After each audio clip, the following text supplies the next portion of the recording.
Marissa Ann Lowe, 32, entered the Bexar County courtroom with a chilling smile that sent shivers through the room, calmly gazing at the family of the two children she was accused of brutally murdering, her own niece and nephew, Ella and Jason. Believing her twisted love would be forgiven, she treated the trial like a joke, unaware that justice was tightening its grip around her neck. But the harshest condemnation didn't come from the prosecutor or the police. It came from the evidence of the two small lives, the children she once swore to keep forever. Before diving into the story, don't forget to subscribe to the channel and hit the notification bell to stay updated on the latest cases. On the evening of June 19, 2008, darkness fell over the quiet suburban streets of San Antonio, Texas, carrying the lingering heat of a harsh summer day. The air was heavy with the smell of dust and gasoline, as dry, scorching winds rustled through the faded mobile homes, gently shaking worn curtains behind lit windows. Each home here was a small fortress for hard-working, struggling people, trying to hold on to a bit of warmth and order amidst the harshness of South Texas. In a mobile home at the end of a dirt road in Elm Ridge Trailer Park, two children, Ella Marie Whitmore, 6 years old, and her brother Jason, 5, were preparing for their usual evening. The smell of cold macaroni and cheese from an untouched meal mingled with the hot vinyl scent of the old floor, a hallmark of their simple but fragile life. On a small wooden table, 2 plates of cold mac and cheese sat untouched, next to a hastily scribbled note in marker. "I'll be back soon. Be good." Ella sat by the window, scribbling with crayons on crumpled paper, while Jason curled up in a thin blanket, eyes glued to the TV, playing repetitive late-night ads. Neither knew that within hours, everything familiar to them would vanish. The peace of the neighborhood was an illusion, a thin veil hiding the darkness creeping in. That night, only the hum of cicadas and the faint whine of an air conditioner filled the air, a soundtrack to a Texas summer night that gave no hint of what was to come. Around 9 p.m., a neighbor's dog suddenly barked, its hoarse cries echoing in the stifling air before falling silent. A figure passed through the small yard, pausing at the Whitmore's door. The metal door creaked open, its hinges screeching faintly like metal, scraping the air, then closed, sealing everything in silence. No further sounds were heard, just a heavy stillness that lingered through the night, as if the entire neighborhood had stopped breathing. The first official record of the tragedy came at 7:12 a.m. the next morning, when a nearby resident called 911, her voice panicked and trembling. "There's a smell from the car out front. It's like people." The dispatcher only managed a few follow-up questions before the line went dead. When the first 2 San Antonio Police Department patrol cars turned onto the narrow road of the mobile home park, their red and blue lights reflected off metal walls and shuttered windows, shattering the oppressive morning stillness. The stench of decay hung thick in the air. Within minutes, those officers would uncover one of the most brutal and senseless crimes the city had ever seen. When the trunk of the silver sedan was opened, no one was prepared for what lay inside. A foul, suffocating odor poured out, forcing 3 officers to turn away, hands covering their noses, one doubling over to retch. A flashlight beam swept across, revealing 2 dark suitcases tightly wrapped in layers of blankets and plastic. "God, no, don't tell me." A trembling voice broke the silence, cut off as the first layer was pulled back. 2 small, pale faces lay still, nestled in each other's arms, as if merely sleeping. But the smell of death told the truth. The young officer broke down, his flashlight clattering to the ground, the sound piercing the deadly quiet. The commander gritted his teeth, turned away and ordered, "Seal the scene. Call forensics now." Within an hour, the usually quiet mobile home park became the center of attention. Police cars, ambulances, and coroner vans lined the narrow dirt road. Red and blue lights swept across faded metal walls, casting shadows on the pale faces of neighbors gathered outside the police tape. Some covered their mouths, sobbing. Others stood frozen, eyes fixed on the car with its trunk still open. "Those kids used to play at my place. Such good kids," a middle-aged woman whispered, her voice shaking. No one responded. The news spread like wildfire. By the time the sun rose over the tin roofs, local TV crews had arrived. Reporters, cameras, and microphones crowded around the yellow tape. A news helicopter circled above, capturing the chaos, patrol cars, white-suited forensic teams, and a growing crowd. Amid the frenzy, a scream tore through the air. From the end of the road, a woman ran forward, shrieking, "No way, not my babies." Two officers held her back as she struggled, her voice breaking in despair. "I only asked her to watch them for a few days, just a few days." She collapsed, clawing at the hot dirt, tears mixing with the dust. That moment was caught on camera, a scene that would air on every Texas noon broadcast. The headline flashed, "Two children's bodies found in car trunk," in San Antonio. Within hours, the city was in shock. At gas stations, diners, and shops, people stopped in front of screens, silent.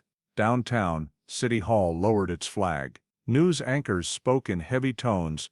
Two young lives were taken in an act beyond comprehension. That afternoon, a group of residents held a vigil outside the mobile home. They brought candles, flowers, and small teddy bears. Flickering candlelight reflected off the metal walls and the wet eyes of strangers sharing a wordless grief. A neighbor placed two bears, one pink, one blue, before a hastily printed photo of Ella and Jason. In the picture, the children beamed under the sunlight, holding hands, innocent like any other kids. Now their smiles were just a memory. "They were the sweetest kids I ever met," the local grocer told a reporter. "The girl loved to draw, and the boy was crazy about toy cars. They didn't deserve this." No one knew what else to say. The neighborhood stood still, with only the sound of cicadas and the dry wind sweeping through the trees. A veteran officer, asked about the scene, just shook his head. "I've seen war zones, but nothing as heartbreaking as this." As night fell, the red and blue police lights gave way to hundreds of candles glowing around the small home. From above, the mobile home park looked like a bright island in a sea of darkness, a symbol of a community trying to reclaim some humanity in a nightmare. A reporter wrote in the next morning's article, "Last night, San Antonio didn't sleep." The candles outside the little home burned until dawn, as if the city was holding on to the last bit of light for two souls now gone. And in that quiet night, as prayers whispered in the wind, a local news anchor closed the broadcast with a low, heavy voice. In cases like this, the silence is always more terrifying than the cries. When the first light of the next morning hit the mobile home park, the crime scene was fully sealed.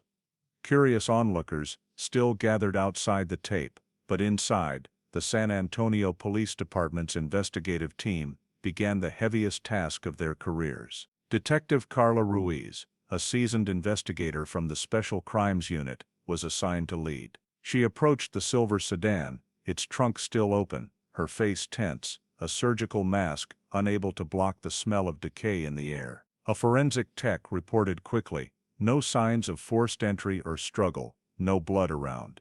Doesn't look like a killing happened inside." Ruiz nodded, leaning in to inspect the car's floor, where dried mud formed clear shoe prints. Not a burglary, not a break-in. This was deliberate, and likely someone they knew. The hours that followed saw Ruiz and the forensic team combing the area. No broken windows, no pried doors. The mobile home was eerily tidy, the small dining table, two chairs, a few children's toys in a cardboard box. On the fridge, Ruiz noticed a small note in marker, "I'll be back soon. Be good." The handwriting was messy, likely written in haste, and not by a child. "No signs of intrusion, no theft, just senseless brutality," she said, almost to herself. The silver sedan's license plate was quickly traced. Records showed it was registered to Marissa Ann Lowe, 32, with no fixed address, a history of minor violations, parking tickets to public disturbances. Recently, Marissa was known to drift around Elm Ridge Trailer Park, though no one knew where she actually stayed. "We have a photo of her from last year, but almost nothing recent," an officer reported.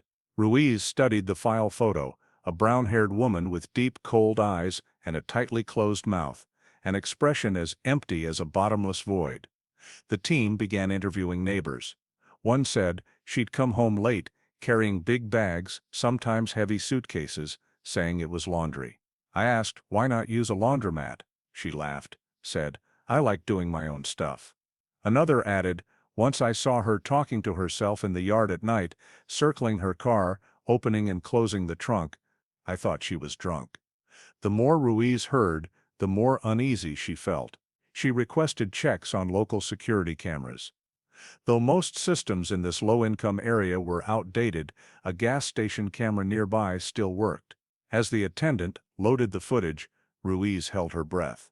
On the June 1st recording, Marissa was clearly seen parking the silver sedan, stepping out with two children, Ella and Jason, holding fast food bags. She smiled, took their hands, and led them into the car before vanishing from the frame. That was the last time the children were seen alive. That evening's news reported, San Antonio police are searching for a woman named Marissa Lowe, believed to be the last person to see the two victims. Her photo aired on TV, along with a call for community assistance. Meanwhile, the forensic team completed DNA testing. The results left no doubt. DNA on the blankets wrapping the bodies matched Marissa Lowe's, stored from a minor 2005 violation. The report to Ruiz included one additional note: victims and suspect are second-degree relatives. Marissa was the children's aunt. When Ruiz read that line, she froze. In the silent office, the old air conditioner hummed, and she stared at the file. Why her? Why family? She asked herself. But no one had an answer. A search of Marissa's temporary motel room took place that night. It was a small room off I-35, reeking of mildew and cheap cleaning chemicals. The bed was unmade, the corner piled with plastic bags, food containers, and dirty clothes. Ruiz opened a desk drawer, finding a small notebook, some pages torn out. On the inside cover, in bold, slanted handwriting, "They won't leave me anymore." Under the bed, in a suitcase, forensics found two items, a pink teddy bear and a blue one, both worn and dirty. Their bellies were torn open, stuffed with scraps of paper scrawled with disjointed words like, "They belong to me, and no one takes what's mine." Ruiz held a scrap, her skin crawling.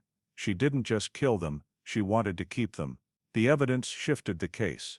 This was no longer a child abuse case turned fatal. It was a crime born of obsessive possession. A preliminary psych profile noted Marissa's history of reported instability, postpartum depression, and brief, abandoned treatment. In recent years, she'd been shunned by family, living a transient life, cut off from most relatives. She was obsessed with keeping what she loved, the department's psychologist concluded. By day's end, Ruiz spread the crime scene photos across a table in the small precinct meeting room. The silver car, the suitcases, the note, the teddy bears. She studied each slowly. "We're not looking for a killer anymore," she said softly. "We're trying to understand why someone could do this without guilt." 3 days after the DNA confirmed her identity, a statewide warrant was issued across Texas. Marissa Ann Lowe's name appeared on every morning broadcast, her face plastered on screens with red text, "Prime suspect in San Antonio double child murder." Police set a 72-hour window to find her, believing she was still in the area. On the morning of June 22, 2008, a gas station worker off I-35 reported seeing a woman, matching the wanted poster, sitting at a rest stop with a water bottle and an old paper bag. She made no effort to hide, just sat watching the cars pass. When the patrol team arrived, Marissa didn't resist. She turned as their boots approached, offering a faint smile. "I knew you'd come," she said evenly. Unsurprised, "I was waiting." Her hands were cuffed behind her back. As she was led to the patrol car, she asked softly, "Do you know what time it is? I hate being late." No one answered. On the drive to the station, she sat upright, staring out the window as if on a routine trip. Detective Carla Ruiz, in the front seat, glanced at her through the rearview mirror. What she saw wasn't fear or remorse, just a chilling calm. Interrogation Room 3 at the San Antonio Police Department was meticulously prepared. The camera rolled, files neatly stacked on the table. When the door opened, Marissa stepped in, barefoot, gliding across the floor in a loose gray t-shirt and faded jeans, looking harmless. She sat, hands clasped, staring at the blank wall ahead. Ruiz sat across, opening the file, her voice steady. "We want you to tell us what happened." Marissa tilted her head, looking at her with almost curious eyes. "What do you mean?" she asked, her tone as casual as if discussing the weather. Ruiz placed a photo of the car on the table, then the crime scene, suitcases, blankets, and finally, the two pale faces. "You know exactly what we're talking about." A brief silence. Marissa gave a faint smile, her lips barely moving. "I didn't kill them," she said, her voice low and clear. "I just kept them." Ruiz frowned. "Kept them?" "Yes. They were scared of being abandoned. I promised I'd never let them go. I kept my word." Ruiz tapped her finger lightly on the table, fighting to stay calm. "You call that keeping your word?" "Yes. You wouldn't understand. No one does." Marissa's voice remained even. "Do you have kids, detective?" Ruiz stayed silent. "If you did, you'd get it. The need to keep them with you forever. No one can take them from me." Ruiz slid another photo forward, the children's bodies, curled together. Marissa stared, then let out a small, dry laugh that echoed in the room. "I told them I'd be with them forever," she said. "And look, I did it." Ruiz stood, walked to the small window to compose herself, signaling forensics to pause the recording briefly. When she returned, her voice was lower. "You think this was right?" Marissa shrugged. "Right or wrong is what people decide. I did what was necessary. They don't have to suffer anymore." For the next 2 hours, Ruiz tried to steer the interrogation logically, motive, timeline, method. But Marissa's answers veered off. She spoke of light, release, love that never ends. When Ruiz asked one last time, "Do you regret anything?" Marissa looked up, staring into the camera. "Regret what? I kept my promise. I love them." Outside the observation room, other officers watched through the two-way glass, stunned. One whispered, "She's in another world." Ruiz gathered her files and stood. Before leaving, she glanced through the glass where Marissa sat, eyes empty. "Sometimes," Ruiz said softly, "the most dangerous people are the ones who believe they're doing the right thing." As the detention procedures were completed, Marissa was escorted to her holding cell. On the way, she requested, "Can I have paper and a pen? I want to write them a letter," an officer asked. "Write to who?" "To Ella and Jason. I promised I'd tell them about today." In the cell, security cameras captured her writing on the table, a torn piece of paper with slanted handwriting. "They say I was wrong, but I only held on to love. When they left me, the world ended too." Then she set the pen down, folded the paper, and smiled. That night, Ruiz returned home late. She sat in her car as light rain fell, street lights reflecting trembling streaks on the windshield. The interrogation tape replayed in her mind, Marissa's voice echoing each word, "I didn't kill them, I just kept them." She understood this case wasn't just about the death of 2 children, it was about a mind completely detached from reality, a woman who believed love allowed her to erase the boundary between life and death. Ruiz closed her eyes, took a deep breath, and whispered to herself, "God, I hope justice still has a place in this world." Inside the Bexar County Detention Center, Marissa Lowe lay on the metal bunk, eyes wide open, staring at the ceiling, a faint smile lingering on her lips. To her, the game had only just begun. Within 3 weeks of Marissa Lowe's arrest, the case became the focal point of all Texas. The San Antonio Police Department finalized the preliminary investigation and handed it over to the Bexar County District Attorney's Office for prosecution. Assistant District Attorney Michelle Turner, known for her sharp and uncompromising style, was assigned to the case. Turner had handled many murder cases, but when she read the initial report, she paused long at the line. The 2 victims were the defendant's niece and nephew. She knew this wasn't just a criminal case, it was a test of humanity's faith in morality and reason. In her office, Turner spread the case files across the table, crime scene photos, autopsy reports, forensic findings, witness statements, and interrogation recordings. She began piecing together the timeline of the crime.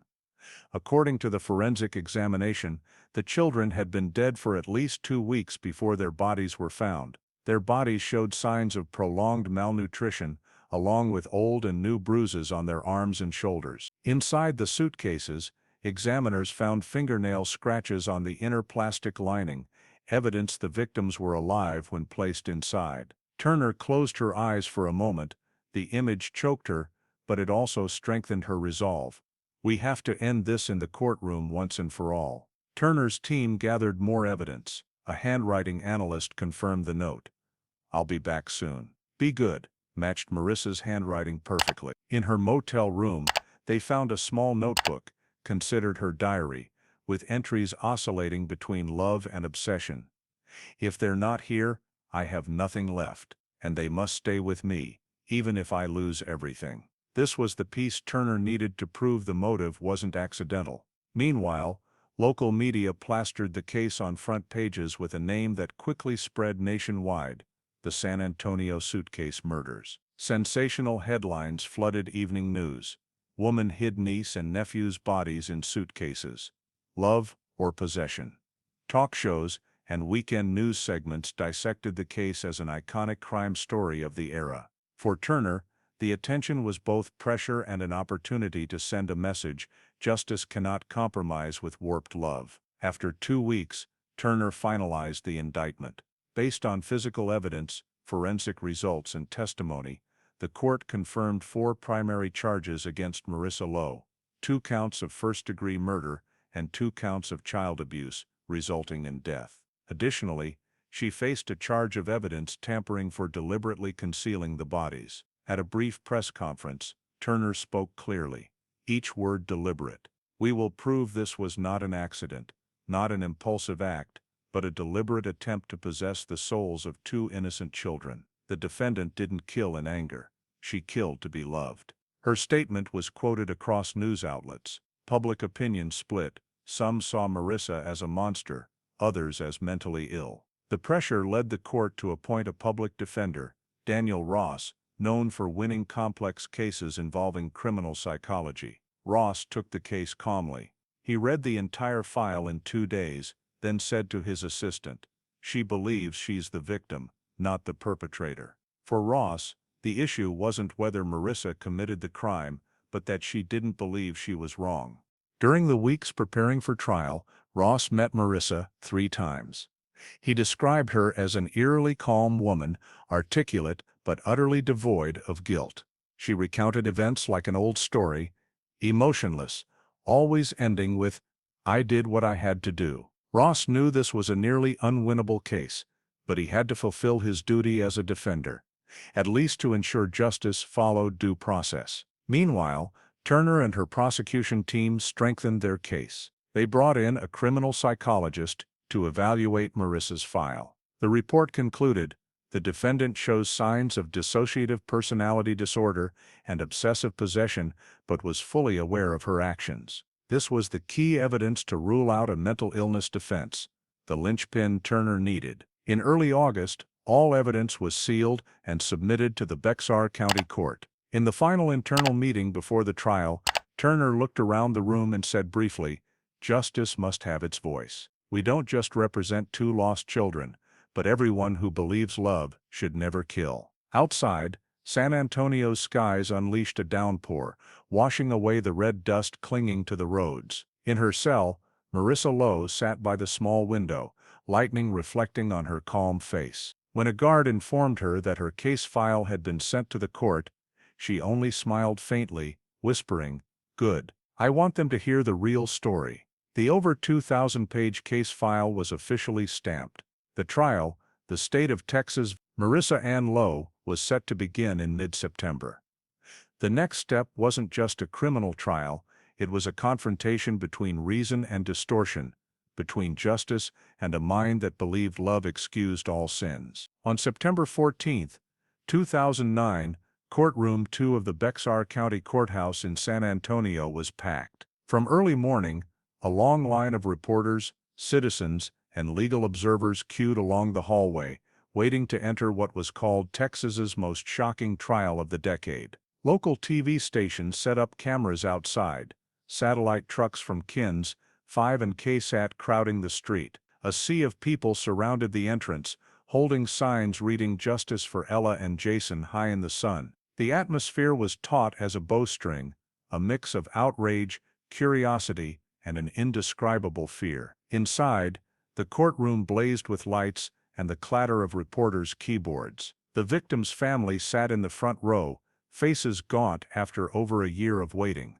The mother, the defendant's sister, clutched a small tissue, avoiding the defense table. At exactly 9 a.m., the back door opened, and Marissa Ann Lowe stepped in amid flashing cameras. She wore a pristine white blouse, black pants, her brown hair neatly styled, face lightly made up. She scanned the room, squinting slightly at the lights, then smiled, a small closed deliberate smile. Far from a defendant facing life in prison, she walked to the defense table with serene poise, resting her hands lightly on the polished wood, as if this were a carefully rehearsed performance. That smile, both gentle and alien, froze the room's atmosphere. A reporter noted, she smiled, as if attending a graduation, not a murder trial. As the court clerk read the charges, Marissa stood, head tilted, eyes on the jury. The clerk's voice rang steady: 2 counts of first-degree murder, 2 counts of child abuse resulting in death. Each mention of child abuse resulting in death made the victim's mother tremble, covering her face with the tissue. "Marissa?" She kept smiling. Judge Robert Kingsley, known for his stern demeanor and zero tolerance in murder cases, entered. "All rise," the clerk announced. As he sat, his gavel struck 3 times. Sharp. "Court is in session." At the prosecution table, ADA Michelle Turner arranged her documents, took a deep breath, and stood. In a pale gray suit, hair neatly up, her eyes resolute, she held the nearly 2,000-page indictment. "Today," Turner began, her voice clear, each word heavy as stone, "we're not just talking about 2 children who died, we're talking about the person who killed them, and still believes she's good." The room fell silent. Turner turned to the jury. The defendant, Marissa Ann Lowe, didn't kill in anger or despair. She killed to control. She believed love allowed her to keep 2 children's souls at any cost. She didn't just take their lives, she buried her own humanity in those 2 suitcases. Turner paused. Her gaze locked on Marissa. For a moment the 2 women, one representing justice, the other a warped version of love, faced each other in silence. Then, as if deliberate, Marissa tilted her head, her smile reappearing, slow and intentional. She spoke softly, loud enough for press microphones to catch. "I didn't kill anyone, I just kept them." The words echoed faintly, chilling the room. A juror, a middle-aged father of 2 young children, stared at her, eyes red. Turner closed her file, her voice lowering. "Miss Lowe may believe she did the right thing, but justice isn't measured by belief. It's measured by truth." As the opening statements concluded, Judge Kingsley nodded.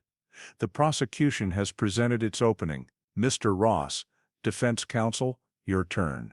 Attorney Daniel Ross stood, his suit slightly wrinkled, glasses slipping down his nose. He began calmly. "Ladies and gentlemen of the jury, you'll hear horrific things, see unbearable images. But I ask you to remember, behind that woman is a broken mind, one that lost everything and believed her actions were salvation." Marissa sat still, eyes on the ceiling, lips slightly curved. When Ross said lost everything, she let out a small laugh, as if disagreeing with his description. Ross glanced at her, a shiver running through him. Even he, who'd met cold-blooded killers, had never seen such an empty gaze. Outside, thousands watched live on TV. News updates repeatedly showed the defendant smiling as the prosecution detailed her crimes. A San Antonio Chronicle editor wrote, "No smile has ever frozen a courtroom like that." It wasn't joy, it was a challenge to justice. During a midday recess, Marissa was led out under police escort. A reporter shouted, "Do you have anything to say about the children?" She turned, smile intact, and replied softly, "They're not gone. I'm still here." That quote aired dozens of times that evening, becoming the case's iconic image, the smile before justice. When court resumed that afternoon, Judge Kingsley looked at the defendant, his voice firm. "This courtroom is not a stage for your performance. It's where justice is served." But Marissa only tilted her head, her smile unwavering. For a moment, silence blanketed the room, the silence of a community, waiting to see if justice could triumph over a soul utterly devoid of guilt. As the trial entered its third day, Prosecutor Turner requested the defendant testify. The courtroom's air was thick, everyone holding their breath, as Marissa Lowe was led to the stand. She walked slowly, the cold light from the windows reflecting on her calm face. At the microphone, she adjusted her collar, took a light breath, and looked up, staring directly at the jury. "I just wanted to protect them," she began, her voice low and eerily clear. "This world is too cruel. No one cared about those kids but me." A murmur rose from the public gallery, but Marissa didn't notice. She continued, her gaze shifting to the TV camera in the corner, as if speaking to its audience. "I know what people think. I know they call me a monster, but you don't understand. Those babies, needed saving. I saw how the world treats kids no one loves. I didn't want them to go down that path." Her voice was steady, unshaken, almost rhythmic, like a sermon. ADA Turner stood, her voice icy. "You call that saving? Putting them in suitcases to suffocate." Marissa turned, her dark eyes glinting with something both arrogant and unhinged. "I didn't abandon them. I was there. I stayed with them. I never left." Turner stepped forward, holding a thick file. "This is the notebook found in your motel room, written in your hand." She opened a page, reading aloud to the court. "I will keep them with me at all costs." Care to explain to the jury what "at all costs" means?" Marissa smiled, a slow, breath-like smile. "It means I kept my word," she replied, her tone as if stating the obvious. The room went silent. For a moment, the sound of a pen dropping echoed strangely clear. A juror, the father with a daughter Ella's age, lowered his head, wiping his eyes. Turner gripped her file, struggling to keep her voice steady. "Do you know how scared they must have been?" Marissa tilted her head. "No, they weren't scared. I held them. I sang them to sleep. I told them they'd never have to leave me again.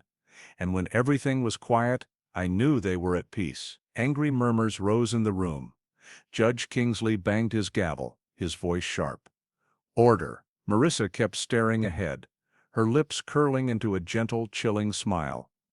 Turner flipped through more pages, her voice stern. "You also wrote, 'They say I'm crazy. But has anyone seen this world? Out there they'd be hurt, forgotten. Here, they're mine.' You think that's love?" Marissa nodded, her eyes brightening. "Yes, don't you see, Miss Turner? Love is keeping. Real love doesn't let go.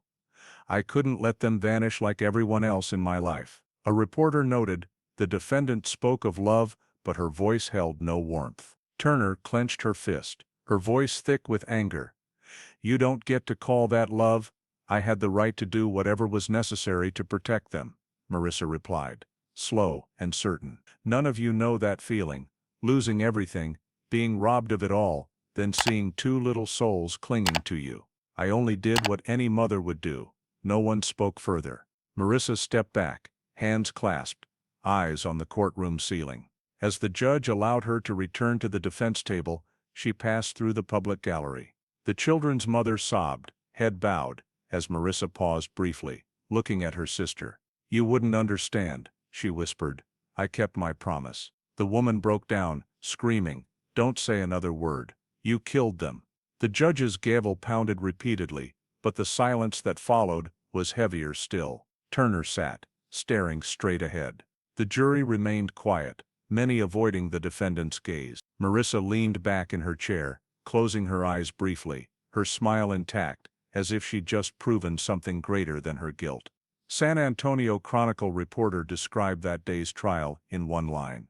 "It was the moment the courtroom realized her smile wasn't for forgiveness, it was a declaration of her warped soul." On the fourth day of the trial, the courtroom's atmosphere remained dense and heavy. After Marissa Lowe's chilling testimony, everyone knew that morning would be the defense's final attempt to salvage some humanity for the woman the city saw as the embodiment of evil. Attorney Daniel Ross stood, walking slowly to the center of the room, morning light streaming through the high windows behind him. Before him, Marissa sat still, hands clasped on the defense table, her gaze distant. Ross adjusted his glasses, his voice low but clear. "Ladies and gentlemen of the jury, we've all heard and seen horrific things. I'm not here to excuse the crime, but to remind you that behind every horrific act, there's sometimes a shattered mind." He paused, scanning the silent room, then continued, "My client, Miss Marissa Lowe, suffers from severe mental illness. She doesn't see the world as we do." Ross opened a file, presenting a court-approved medical evaluation. She was diagnosed with dissociative personality disorder, emotional instability, and obsessive possession. In 2006, she suffered a miscarriage at 5 months, followed by a series of traumas, family rejection, severe depression, and a transient lonely life. He looked up, emphasizing each word. "She is the product of a chain of brokenness, not the monster the media has labeled her." Images appeared on the large screen behind him. Old photos of Marissa young smiling at a birthday table, holding a relative's baby boy. Ross pointed to them. This was a woman who once believed she could be a mother, who craved love. But everything fell apart. When her sister left the 2 children in her care, it wasn't just a duty, it was her last chance to feel needed. And in that disordered mind, love turned into possession. A sick person cannot see the line between protecting and destroying. The prosecution sat silent. But Turner scribbled notes, her eyes never leaving the defendant. Marissa remained still, her gaze indifferent, as if Ross's words didn't concern her. When he mentioned losing her child, she suddenly turned, staring at the reporters taking notes. Her smile reappeared, thin and cold. "Do you see them lying?" she asked softly. But the microphone caught it. A few people flinched. Ross glanced back, nodding slightly for her to stay quiet. But she only shrugged, her smile lingering. Ross continued, his voice heavier. "Ladies and gentlemen, I'm not asking for pity. I'm asking for fairness. Marissa Lowe needs treatment, not a lifetime behind bars. She needs help, not a sentence that extinguishes all hope of recovery." He turned to Turner. "Miss Turner will say this was deliberate, but ask yourselves, could a sane person believe locking 2 children in suitcases is protection?" Turner stood abruptly, her voice sharp as a blade. "No, ladies and gentlemen of the jury. A sane person wouldn't, but neither would someone so ill they could plan, hide bodies and write promises in blood." She held up the forensic report, where the words, "They won't leave me anymore," were written in red ink mixed with blood. "This isn't delusion, this is calculation." The courtroom erupted. Whispers, sobs, and a few curses rose from the public gallery. A man shouted, "She's not crazy, she's evil." Judge Robert Kingsley banged his gavel 3 times. "Order, everyone, order." The metallic sound echoed in the wooden room, pulling everyone back to silence. Ross took a deep breath, turning to the jury, struggling to stay calm. "I understand everyone's emotions, but we cannot let anger replace justice." He pointed to the defendant. "She is a broken human, not a monster born to kill." Turner sat down, her eyes still fixed on Marissa. The defendant leaned back in her chair, shoulders relaxed, a faint smile lingering on her lips, making the scene even more unsettling. In Turner's mind, Ross's words echoed, but she knew what was really happening. Marissa was relishing the attention. The court recessed for 10 minutes. As police escorted Marissa out, reporters crowded forward, snapping photos. One asked, "Do you think you'll be acquitted?" Marissa paused, her eyes glinting briefly. "Of course," she replied, her voice light as air, "they'll understand."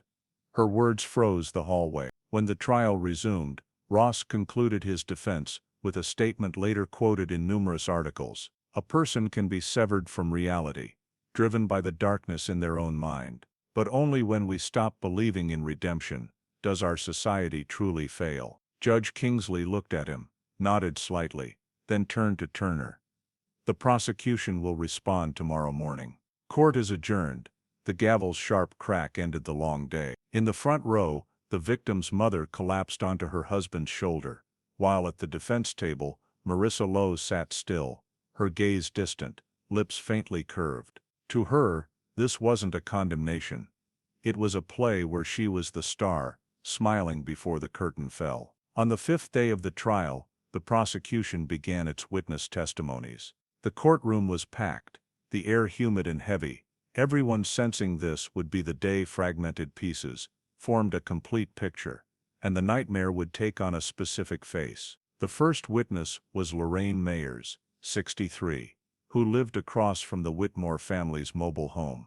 She shuffled slowly to the stand, fingers gripping the railing for balance. After swearing in, she removed her glasses, quickly wiping her eyes. ADA Michelle Turner kept her tone gentle. "Miss Mayers, please tell the jury what you heard and smelled the night before the police arrived." Mayers nodded, her voice hoarse.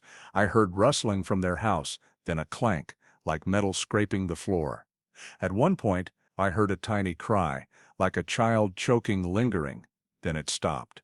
She paused, taking a deep breath, her hands trembling. "The next morning, watering my plants, I smelled something, a smell I still can't wash out of my clothes. It was heavy, thick, like something long dead. I looked over and saw the silver car parked by the porch. The smell came from there." Turner asked, "Did you call 911? "Yes," I said. "There's something in the car. It might be a person." I prayed I was wrong. Turner presented a crime scene photo, the silver sedan, trunk ajar, yellow tape around it, then showed a printed neighbor report. "In the weeks before, did you see anyone coming or going from the house?" "Yes," heard the young woman with brown hair. "She came back late, often dragging heavy suitcases, struggling to pull them. I jokingly asked, 'Why not use a laundromat?' She laughed, said, 'I like doing my own things.'" At the defense table, Marissa Lowe blinked, tilted her head, a fleeting smile crossing her face. Turner thanked Mayers. Attorney Daniel Ross stood, trying to remain composed. "You didn't see what was in the suitcases, correct?" "No. And you only assumed the smell was a body." "I've lived long enough to know what that smell is, sir." Her reply sent a shiver through the courtroom. Judge Kingsley nodded slightly, allowing her to step down. The second witness was Diego Alvarez, 27, a night clerk at the Sunrise Motel near I-35. Dressed simply, his hands bore ink stains from a marker used for receipts. Turner began, "Mr. Alvarez, do you recognize the defendant?" "Yes, ma'am." "When did you meet her?" "Around early June. She rented room 214, paid cash, came and went at odd hours. Each time she returned, she dragged a heavy black suitcase. I offered to help," she said. "No need. It's my laundry." "I mentioned the washing machines on the first floor," she said. "I prefer to handle it myself." Turner presented the motel's inventory log. On June 1st, lobby cameras showed the defendant with 2 children entering, correct?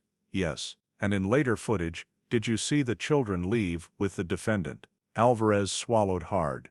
"No, just her, alone, dragging the black suitcase." On the jury screen, a brief CCTV clip played on loop. Marissa opening a glass door, leaning down to speak to 2 small children, handing them paper cups, then pointing to the elevator. The flickering neon light briefly caught Ella's face. Someone in the courtroom stifled a sob. Turner lowered her voice. "Did you hear any strange sounds those nights? She stayed in room 214, once." Alvarez looked down, twisting a cheap ring on his finger. "Around midnight, I heard a thud, like something heavy being dragged. Then, a child's cry. Faint. I was about to call up when it stopped, replaced by a loud TV. I let it go." "Why?" Turner asked. He clenched his hands. "That motel, it's full of weird folks. I thought it was just kids fussing. I was wrong." Ross stood. "Mr. Alvarez, you never saw my client act violently toward anyone, did you?" "No." "She was polite, correct?" "Yes." "And you can't confirm that cry came from a specific child?" "No." Ross nodded, thanking him, trying to sow a sliver of doubt, but as he returned to his seat, TV cameras panned to the victim's family. The mother covered her face, her shoulders shaking uncontrollably. The third witness was the one the courtroom dreaded hearing. The mother of Ella and Jason, Marissa's sister, dressed in plain black, her hair tied low, her eyes red and hollow. After swearing in, Turner approached slowly, her voice soft. "Are you able to speak?" The woman nodded, taking a deep breath. "I left my kids with my sister because I trusted her," she began, each word dragged through a parched throat. "I worked night shifts, then mornings, with rent, bills, everything piling up." Marissa said, "Let me watch the kids for a few weeks so you can find a steady job. My sister used to be kind, good with kids in the family. I thought she'd do right." Turner placed a box of tissues on the stand. "Did you stay in regular contact?" "Yes. At first, she texted things like the kids ate Mexican food, the girl wanted new crayons, then I called, got no answer. Texts came back strange, they won't leave me anymore." I thought she was joking. A choked sob escaped. "I didn't know I'd just signed their death warrant." Her words fell like a heavy weight. At the defense table, Marissa looked up. Her eyes swept the crowd, landing on her sister's face. Her lips twitched into a smile. A reporter scribbled a note that would hit the front page the next morning, the smile of someone who's lost all humanity. Turner continued, her voice starting to waver. "When was the last time you saw your children alive?" "End of May." Ella hugged me, asked for more drawing paper. Jason, he clutched his toy car, said, "Mom, I fixed the wheel. Look." She covered her mouth, her sobs breaking through like a tear. "If I hadn't left them with my sister, if I..." Turner gently touched the stand's railing, interrupting softly, "No one here blames you. The only person responsible is sitting at that table." The courtroom instinctively turned to the defendant. Marissa tilted her head, brushing back her brown hair, her smile thin as a blade. Ross stood, hesitating, an unusually long beat. He knew any question could make him seem cruel to the jury. He chose a careful approach.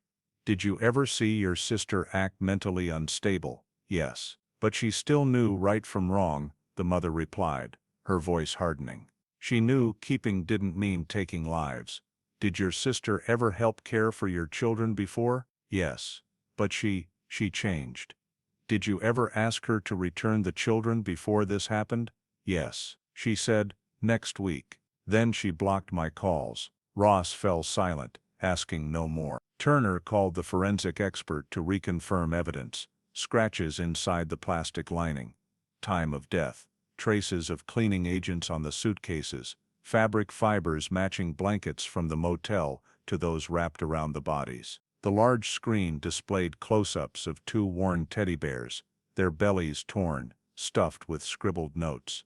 "They belong to me, and no one takes what's mine." Turner faced the jury. "Physical evidence doesn't lie. Every piece points to one person." When the witness portion paused, Judge Kingsley announced a lunch recess. But no one rushed to move. Perhaps they feared any motion would snap the fragile thread holding back their tears. The children's mother was helped from the stand, her legs weak. Passing by, Mayers touched her shoulder, whispering, "I'm sorry." At the defense table, Marissa Lowe leaned back, eyes drifting to the ceiling. She smoothed her shirt, adjusting a fold as if preparing for a photo shoot. As police approached, she leaned forward, saying just loud enough for a microphone to catch, "They're overreacting. No one understands." In that evening's report, an editor concluded, "Today at Bexar County Court, each witness brought a piece of the truth." And in the moment the mother said, "I didn't know I'd signed their death warrant." The defendant's smile became the most damning evidence, a testament to a soul that's fallen beyond humanity's edge. On the sixth day of the trial, morning light filtered through the high glass windows, illuminating the podium where ADA Michelle Turner stood ready, a thick file tucked under her arm. Gone was the tension of earlier days. She stepped forward with the certainty of someone who held the entire case in her grasp. Before her, the jury sat silent, faces grim. At the defense table, Marissa Lowe sat upright, brown hair neatly tucked, her expression impassive. Turner began, her voice firm, even, and cold as steel. "The defendant didn't kill out of anger. She killed to play God, deciding who lives and who dies. The courtroom fell silent. Turner slowly approached the evidence table. On the large screen behind her, forensic images appeared one by one, stark and haunting: two suitcases tightly wrapped in plastic, blood-soaked blankets, and a crumpled note scrawled with, "We'll never be apart." Turner pointed to the image, her voice lowering. She didn't write, "I love them." She wrote, "They'll never leave me." That's not affection, that's absolute possession. She looked up at the jury, her eyes sharp and cold. You've heard the witnesses, the neighbor who heard cries, the motel clerk who saw the suitcase dragged, and the mother. The mother who lost both her children because of trust. Each account is evidence, each detail a stone in the foundation of truth. Marissa Lowe didn't act in panic or illness. She had a plan, awareness, and a choice. She held up a photo of the suitcase's interior, two children lying together, arms still wrapped around each other. She had hours, even days, to change her mind. But she didn't. She washed the bodies, wrapped them in blankets, sealed them in plastic, placed them in suitcases, and drove with them in the trunk for 2 weeks. That's not the act of a deranged person. That's the act of someone who believed she had the right to replace God. A middle-aged woman on the jury covered her mouth, eyes red. Turner continued, her voice growing sharper. She says, "I kept my promise." But to whom? To herself. To her, love wasn't protection, it was ownership. She couldn't bear the thought of those children growing up, leaving her. So she decided to keep them forever. She paused, then lowered her voice. Mentally ill people don't plan murders. They don't write promises in blood. They don't hide crimes in suitcases and live as if nothing happened. Turner pointed directly at the defendant. That woman doesn't need treatment. She needs accountability. Marissa tilted her head, her gaze indifferent. A faint smile flickered across her lips, thin, cold, and defiant. Turner paused, staring at her for a long moment, then turned back to the jury. "Ladies and gentlemen, justice doesn't smile. Today you won't see remorse in this room, only emptiness." She tapped the table lightly, each sound echoing in the quiet space. Two children trusted her, an aunt, a guardian, and in return they got death, not for any fault, but for a love twisted into cruelty. When they cried, she said, "Hush, it's safe here." When they were scared, she whispered, "We'll never part again." And when their last breaths left their small bodies, she believed she was doing right. Turner raised her head, her voice ringing clear. "Ladies and gentlemen, the law doesn't judge feelings, only actions. And the defendant's actions are clear. She killed two innocent children, then lived with their bodies as a symbol of her love. If that's not evil, what is?" A wave of murmurs swept the courtroom. Judge Kingsley banged his gavel once, his voice low. "Order." Turner closed her file, stood tall, and looked directly at the jury. "Justice doesn't need tragedy to be pitied. It needs truth, and the truth today is simple. Two children can no longer speak for themselves. That duty falls to you." She paused, took a deep breath, and ended in a hoarse, restrained voice. "Today, do what they cannot, speak the truth for them." As Turner returned to her seat, the courtroom remained hushed. At the defense table, Marissa Lowe leaned back, her faint smile still present. And in the cold light of the courtroom, that smile, starkly contrasting the words just spoken, was the living proof of what Turner had said. Justice doesn't smile.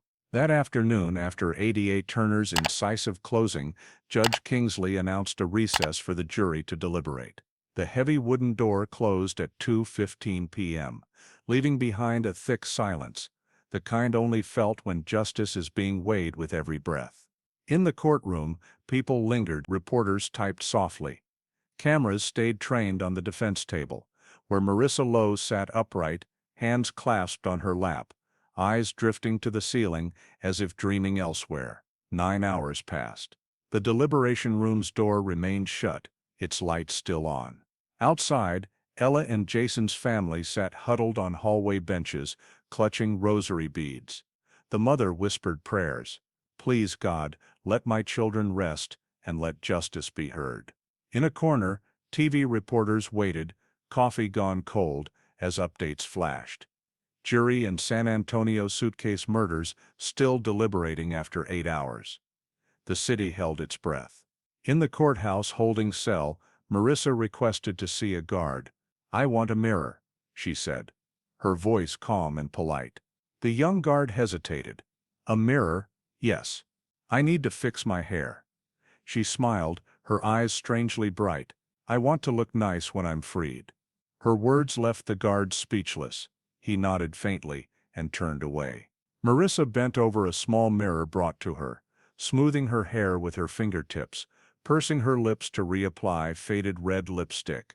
In that moment, no one could fathom her thoughts, or perhaps she truly believed this was a long performance nearing its end, with her as the star who'd smile when the curtain fell.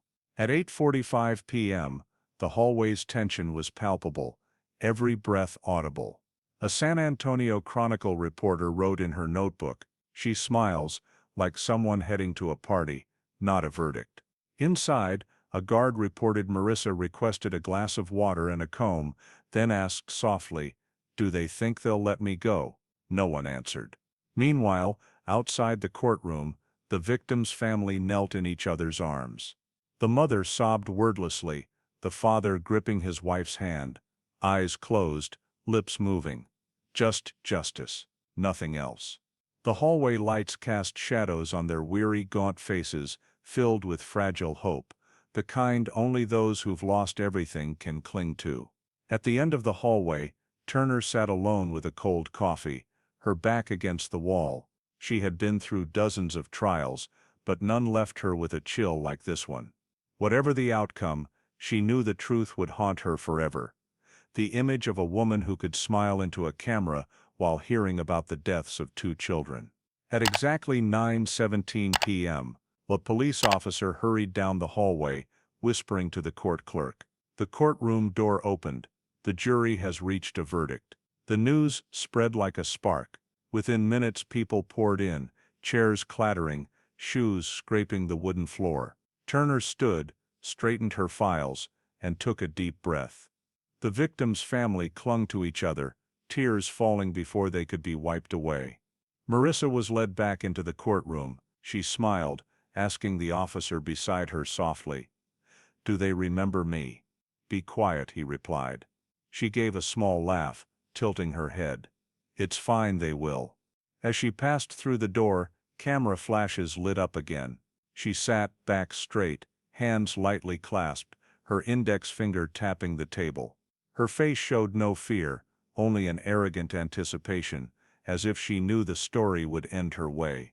Judge Kingsley entered, his gavel striking 3 times with a sharp crack. "Court is back in session. Has the jury reached a verdict?" The foreperson stood, and every eye in the room locked onto him. In that moment, the silence stretched so taut you could hear the wall clock tick. Marissa Lowe smoothed her hair, a faint smile curling her lips. In the front row, the children's mother gripped her husband's hand, whispering a prayer.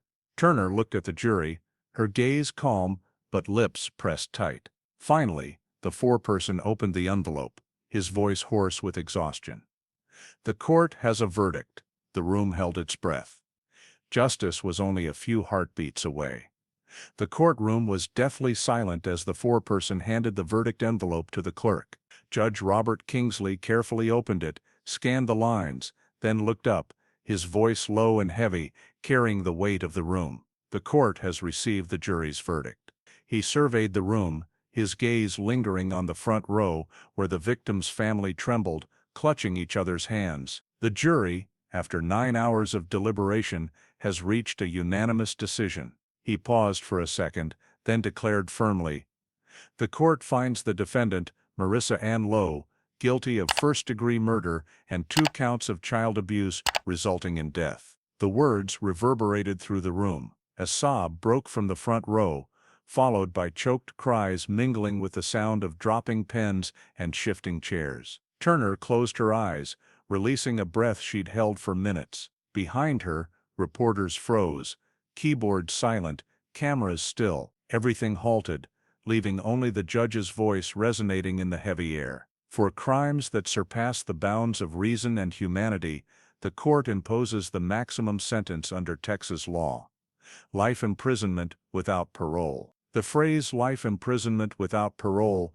rang clear, echoing off the courtroom's wooden walls. For the first second, Marissa Lowe sat still, her lips pressed together, then slowly, very slowly, her familiar smile reappeared, thin, calm, as if hearing news unrelated to her. She turned to the jury, nodding slightly, her eyes cold and soulless. But seconds later, the smile trembled, faltered, then cracked like a mask, swept away by the wind. Her lips quivered, hands gripping the table's edge, fingers white. "No."